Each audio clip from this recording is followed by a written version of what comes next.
சென்னை பல்கலைக்கழக வளாகத்தில் ஊழியர்கள் வேலைநிறுத்த போராட்டத்தில் ஈடுபட்டு வருகிறார்கள். இதுகுறித்த கூடுதல் தகவல்களை தருவதற்காக செய்தியாளர் கீதன் இணைப்பில் இருக்கிறார். வணக்கம் கீதன், அவர்களுடைய கோரிக்கைகள் என எப்போதிருந்து போராட்டம் நடைபெற்று வருகிறது?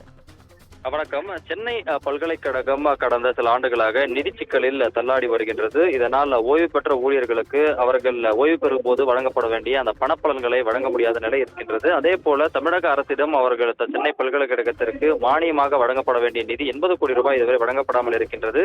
சென்னை பல்கலைக்கழக துணைவேந்தர் பதவியிடம் கடந்த 1.5 ஆண்டு காலமாக காலியாக இருக்கின்றது. உடனடியாக துணைவேந்தரை நியமிக்க வேண்டும். அதே போல முறையான காலத்தில் வழங்கப்பட வேண்டிய அந்த பதவி உயர்வினை வழங்க வேண்டும் உள்ளிட்ட கோரிக்கைகளை வலியுறுத்தி தற்பொழுது சென்னை பல்கலைக்கழக ஊழியர்கள் தற்பொழுது பல்கலைக்கழக வளாகத்தில் போராட்டத்தில் ஈடுபட்டு வருகின்றார்கள்.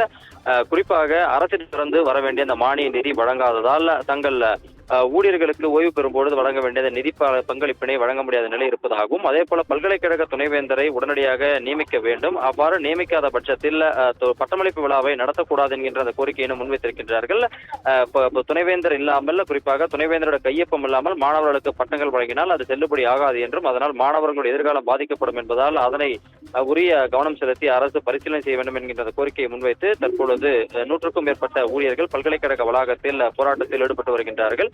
இன்று ஒரு நாள் இந்த போராட்டம் நடைபெறுகின்றது. தொடர்ச்சியாக அரசு தங்களுடைய கோரிக்கைகளை நிறைவேற்றாத பட்சத்தில் தொடர் போராட்டங்களை முன்னெடுக்க இருப்பதாகவும் ஊழியர்கள் தெரிவித்திருக்கின்றனர். தற்போதைய தகவலுக்கு நன்றி கீதன்.